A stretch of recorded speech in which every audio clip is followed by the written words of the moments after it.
Part three, wars, uproars, tension, violence, prophecies being fulfilled, tension. It's going to get nasty out here, man. So all of these prideful women, and you see that right now, Yahweh is changing that around. Even to you prideful men, you men that don't believe the gospel, and you women that don't believe the gospel, and those individuals that are prideful just to be prideful, you scoffers, you mockers, you're all going to be proven wrong in that day. 2nd Ezra 16 verse 18, it says the beginning of sorrows. Second Ezra chapter 16 on down. And I tell you this, and the prophets tell you this, and the apostles tell you this, that Ezra is the Greek translation of the Hebrew Ezra. Ezra is Ezra.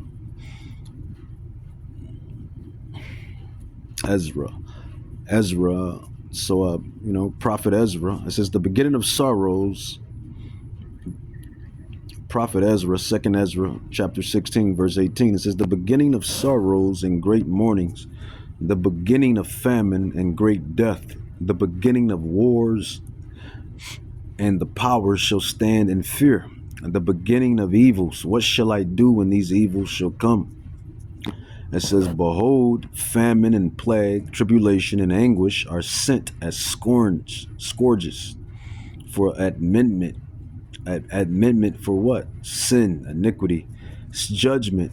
Ultimately, Yahweh is the one carrying out the judgment. Yahweh is the one that's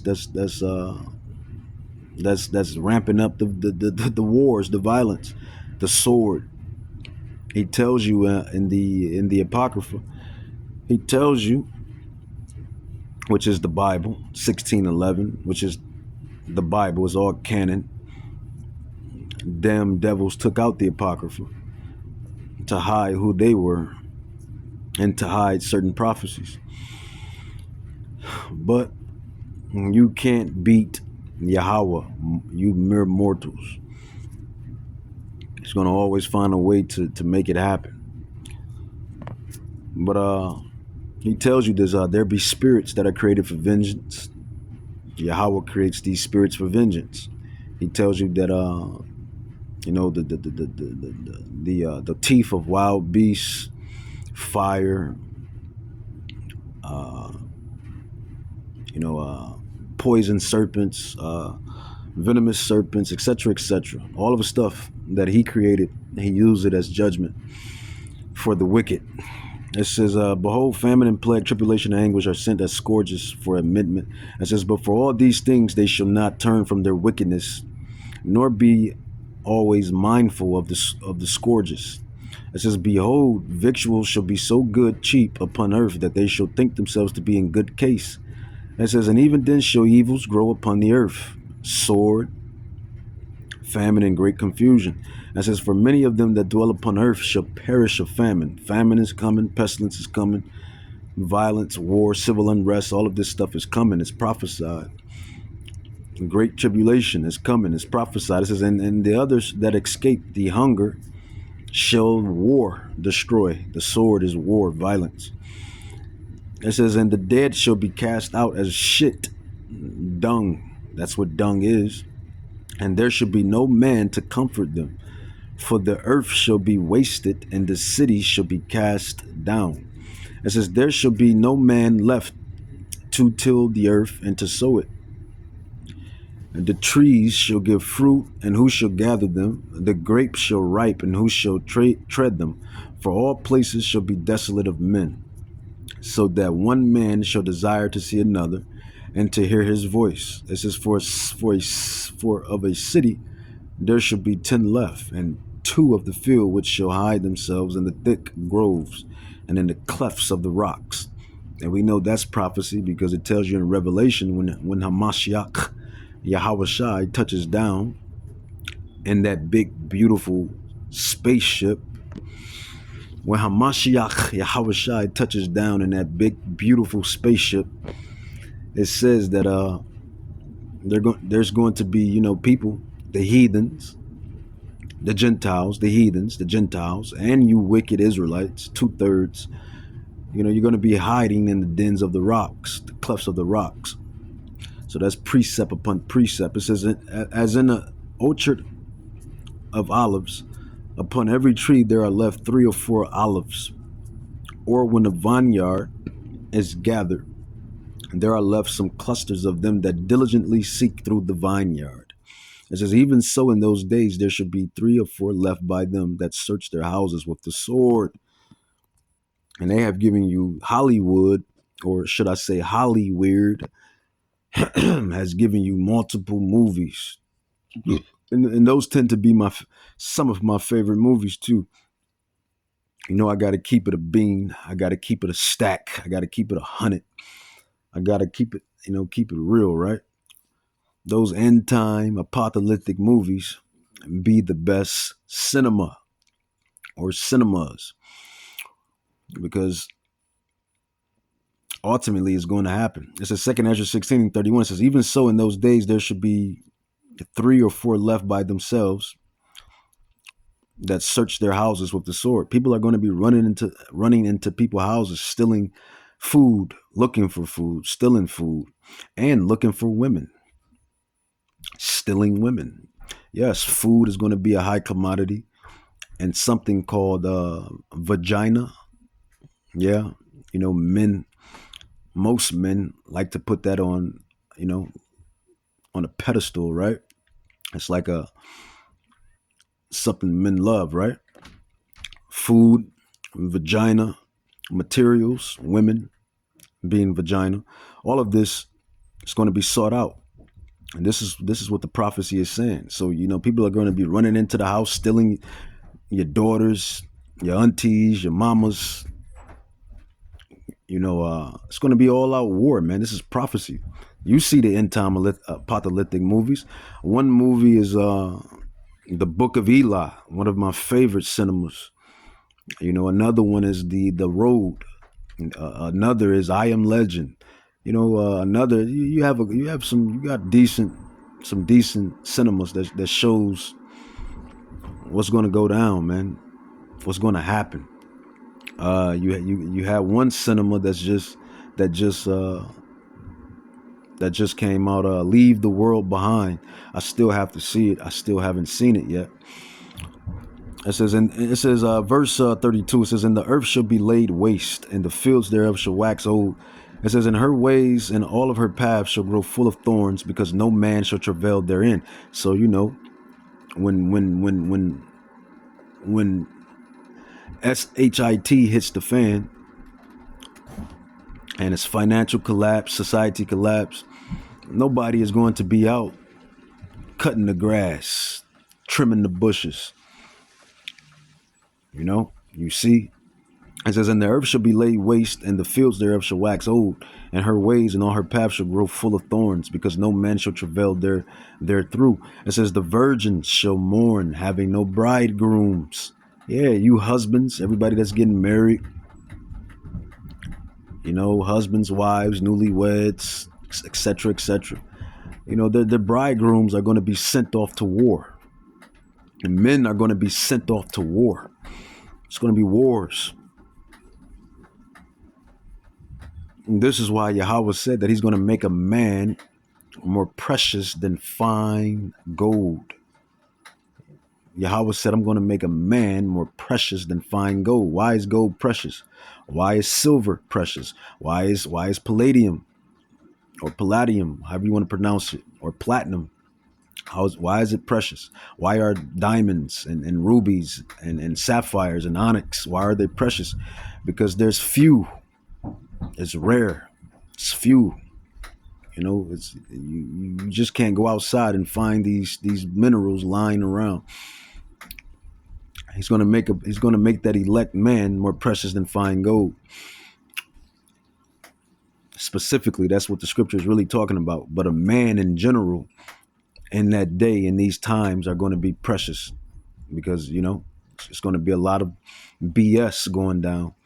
It's going to be a dog eat dog world. And there's already a dog eat dog world right now, and society is up. So imagine when society is down and everything is out the window.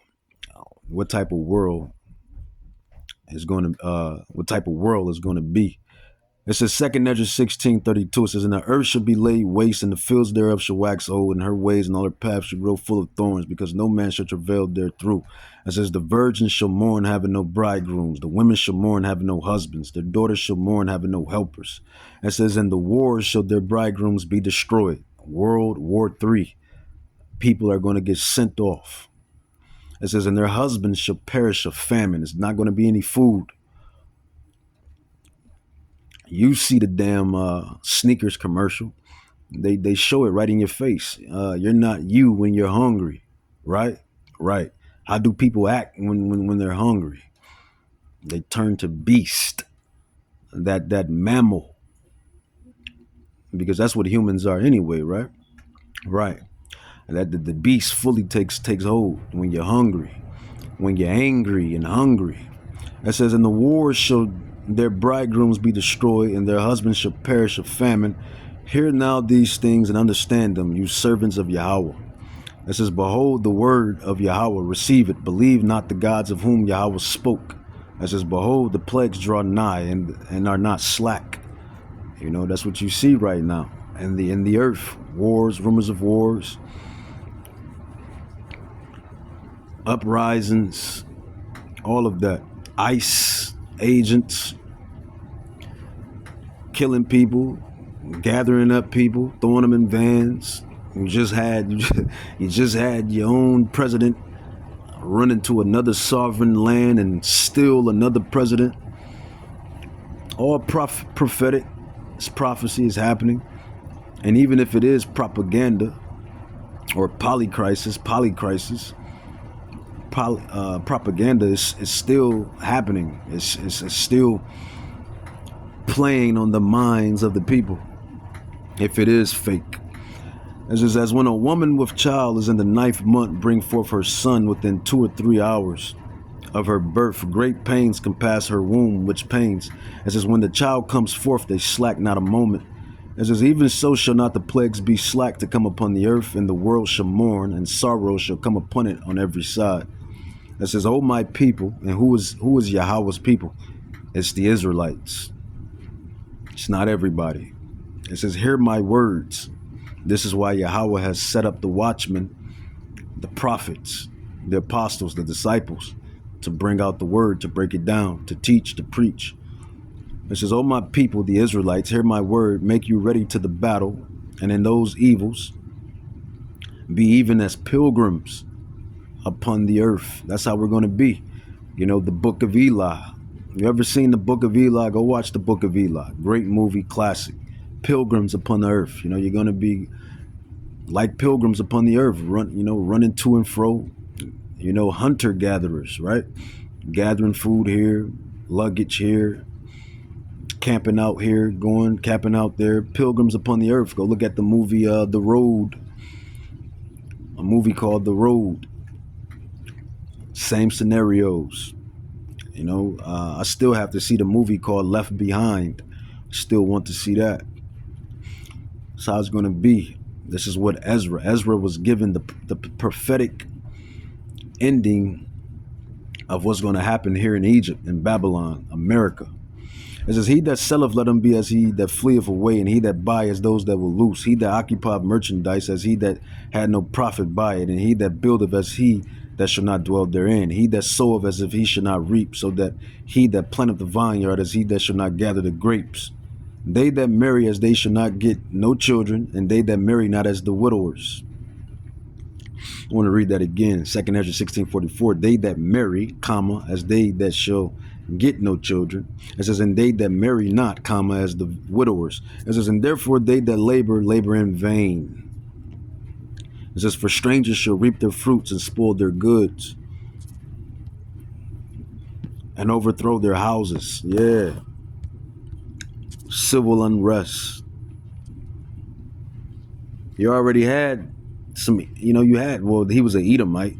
I got to call a spade a spade. He was an Edomite. You already had an Edomite that said, yeah, it's good that you preppers, are prepping. Keep prepping, because he said him and his homeboys, right?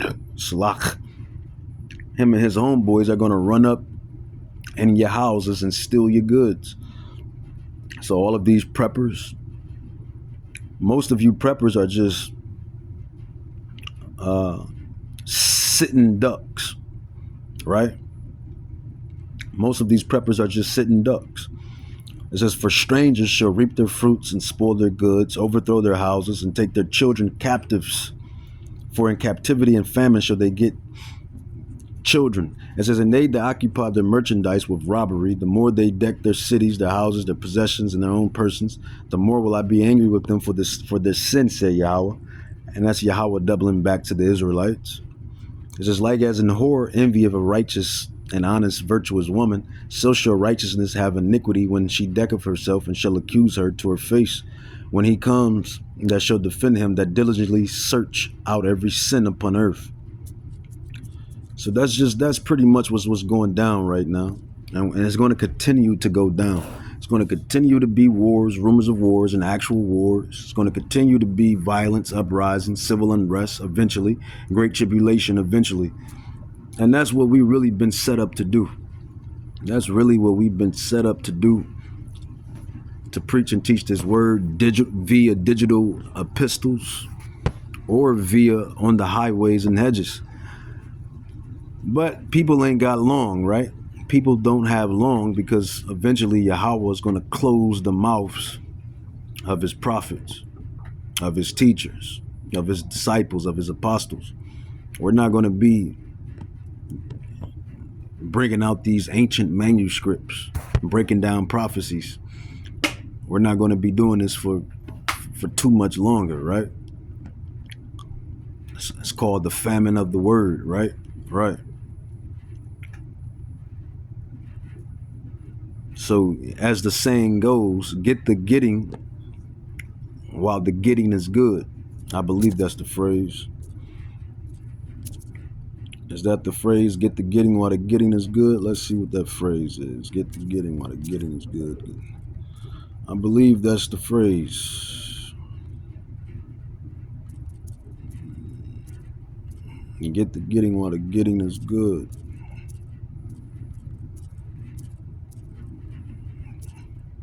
Let's see if that's the phrase. Okay, I guess I just created my own little way of saying it, but it's actually get it while the getting is good. But I like get the getting while the getting is good. That's more of a tongue twister. And get the getting while the getting is good. I like the way I said it. But the way it's said is get it while the getting is good. And it solely means take advantage of an opportunity while it is available, because it may not last. And right, the prophets, the teachers, the scholars, the apostles, disciples, we're not going to be on the highways and hedges or on these digital epistles for much longer. The famine of the word, not bread, but of the word, of hearing these words, of hearing of hearing the men that break down these prophetic events. Uproars, roars, civil unrest. That's what's coming. Let's grab 2nd Esdras 15. 2nd Esdras 15.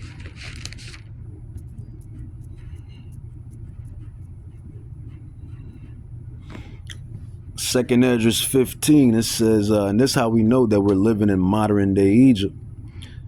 Because right here, 2nd Esdras 15 brings it out. 2nd Esdras 15:11, it says, but I will bring them with a mighty hand. That's talking about Yahweh gathering the elect, the remnant, the Israelites. I will bring them with a mighty hand and a stretched out arm, and smite Egypt with the plagues as before. That's two Egypts. That's two Egypts, right? Two Egypts. But historically, we know there's only one Egypt. So what is this other Egypt that's being mentioned by Prophet Ezra, by the angel. That's the second Ezra 15:11. It says, "But I will bring them with a mighty hand and a stretched out arm, and smite Egypt, America, Babylon, with plagues as before, and will destroy all the land thereof." It says, "Egypt shall mourn, and the foundation of it shall be smitten with the plagues and punishment, and that Yahweh shall bring upon it. They that till the ground shall mourn, for their seeds shall fail." It says, "Through the blasting in hell, and with the fearful constellation." It says, "Woe to the world, destruction to the world, and them that dwell therein. For the sword and their destruction draws nigh, and one people shall stand up and fight against another people with swords in their hands." Yeah, civil unrest. You know, it's going to come down to where people are not going to care about your damn authorities, your crooked cops, your good cops, your crooked politicians, your good politicians, and your presidents, your mayors, etc., etc. And this is prophecy. It says it's biblical prophecy. It ain't nothing that I had said from my own spewing. This is from the words of Yahweh. It says 2 Ezra 15:15, "For the sword and their destruction draws nigh, and one people should stand up to fight against another, and swords in their hands. For there should be sedition among men, invading one another." You know, that's that house to house. You know, you preppers, all you preppers, all that preparation, all that prepping. You're gonna have people out here that's just sitting and getting ready to just take out the preppers, steal goods when all of this stuff hits the fan. It says, "For there should be sedition among men, and invading one another. They shall not regard their kings." That's your governors, your cops, your politicians, your presidents, your governors, etc., etc. It says, "For there should be sedition among men, invading one another. They shall not regard their kings nor princes, and their course of their actions shall stand in their own power." Because when the dog eat dog world pops off, when the real dog eat dog world pops off, it's going to be every man and woman for themselves, right? Right. Biblical prophecy. It says, "A man shall desire to go into a city and shall not be able."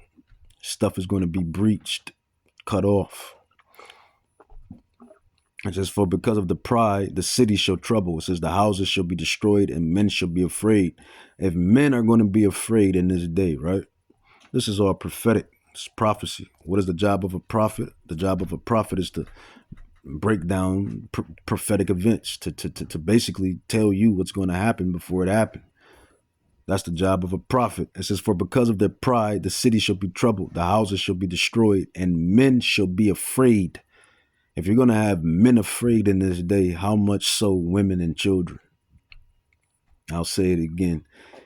If men are going to be afraid in this day, in this coming time, this prophetic time, how much so women and children? It says, "A man shall have no pity upon his neighbor." Yeah, you're already beefing with your neighbor anyway. So it's going to be smoke. People got smoke with their neighbors anyway. So just imagine when you ain't got to worry about the laws.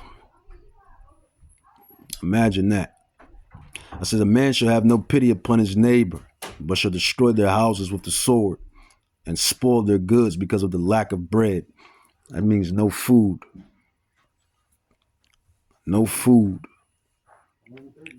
It says, "and spoil their goods because of the lack of bread, and for great tribulation." So that's the times that we're heading into. We're heading into great tribulation. It's not here yet, but it's coming upon us. It's coming upon us. That's pork bristles.